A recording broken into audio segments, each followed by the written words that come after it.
यही तरीका है स्यूडो सेक्युलर्स, लिबरल्स और अर्बन नक्सल्स का।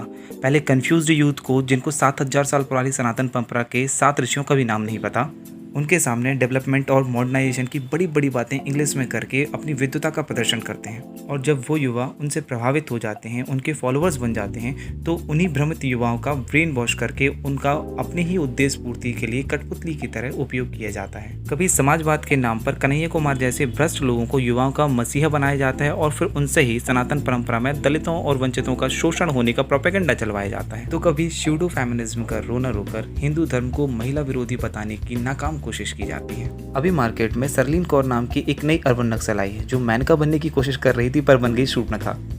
ये मैडम सेक्स की दीवानी है, इतनी दीवानी है कि मेडिटेशन से ज़्यादा इनका मन पॉर्न देखने में एकाग्रचित होता है। नहीं, ऐसा मैं नहीं बोल रहा हूँ, ये तो शूर्पणखा ने सरलीन कौर ने खुद बताया, वो भी पब्लिकली सबके सामने। आप खुद देखिए। बेशक हम सब इस्कॉन वाले हैं, पर अंदर से सब हरामी पॉर्न वाले हैं। लोगों के मुताबिक सबसे ध्यान लगा के जो चीज की जाती है वो है मेडिटेशन। मैं नहीं मानती, क्योंकि जितनी ध्यान लगा के हम पॉर्न देखते हैं शायद कोई दूसरा काम करते हैं। ऊपर से हम है हिंदुस्तानी संस्कारी। ओह माय गॉड, संस्कार। भारतीय संस्कारों से इन्हें बैर है, वो इन्हें दिखावा लगते हैं और लगेंगे भी क्यों नहीं। वही संस्कार तो पॉर्न देखने से रोकते हैं जो इनकी पसंदीदा काम है। धन्य हो हमारे ऋषि मुनि जिन्होंने थोड़ी सी संस्कृत यूज करके अपने बड़े बड़े कांड छुपाए हैं। कामा वो कहते हैं ना, जैसी दृष्टि वैसी सृष्टि। ये बात इन जैसे लोगों के ऊपर बखूबी लागू होती है, क्योंकि जिन ऋषियों और संस्कृत के ऊपर ये इतना भद्दा आक्षेप लगा रही हैं, उन्हीं ऋषियों ने उसी संस्कृत से आयुर्वेद, युद्ध शास्त्र, योग सूत्र, मनोविज्ञान, रस शास्त्र, नाट्य शास्त्र और जीवन प्रबंधन के अनेकों हजारों ग्रंथ की रचना की है। पर इनको उन हजारों ग्रंथ में से सिर्फ एक ग्रंथ दिखाई दिया। कौन सा? कामसूत्र। अगर समझाने के लिए थोड़ी देसी भाषा का उपयोग किया जाए तो ये लोग उन कौवे के जैसे होते हैं जिनके सामने दूध और गोबर रखने पर वो कौवा गोबर पर ही चौंच मारता है, क्योंकि ये कौवे का स्वभाव होता है। और उसके बाद भी वो कौवा स्वयं के बहुत बड़े ज्ञानी होने का ढिंढोरा पीटता है। मैं चाहती हूँ कि मुझे अपनी संस्कृति के बारे में पता चले, तो मैं खजुराहो टेम्पल देखने गई।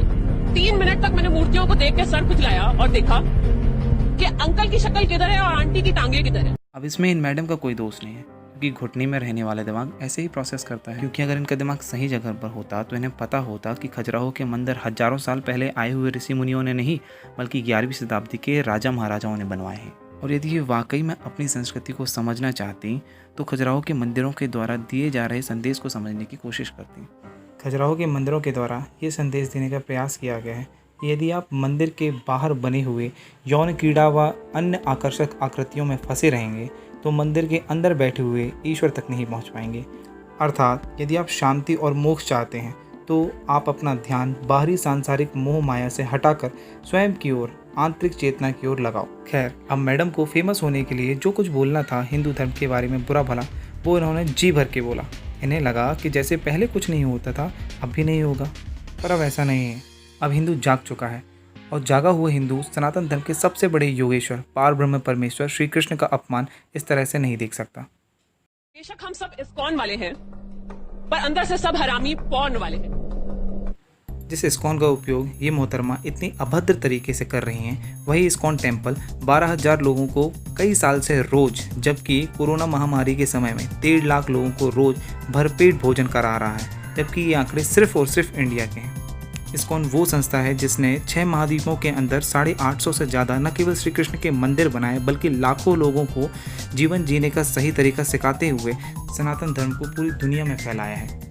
इस्कॉन ने सुरलीन कौर के ऊपर हिंदू धर्म व एक well recognised and reputed organisation ISKCON के लिए अभद्र शब्दों का उपयोग करने के लिए FIR दर्ज कराई है। साथ ही इस्कॉन ने मुंबई पुलिस और दिल्ली पुलिस से सुरलीन के ऊपर जल्द से जल्द एक्शन लेने के लिए ट्वीट किया है। वो कहते हैं ना, भगवान के घर देर है पर अंधेर नहीं। अब समय आ गया है जब हम सभी हिंदुओं को सजग होते हुए एकजुट हो जाना चाहिए और सकारात्मक आलोचना के नाम पर सनातन धर्म का उपहास उड़ाने वाले प्रत्येक व्यक्ति को मुंह तोड़ जवाब देना चाहिए। धन्यवाद। यदि आपको ये वीडियो अच्छी लगी हो तो चैनल को सब्सक्राइब और वीडियो को लाइक करना ना भूलें।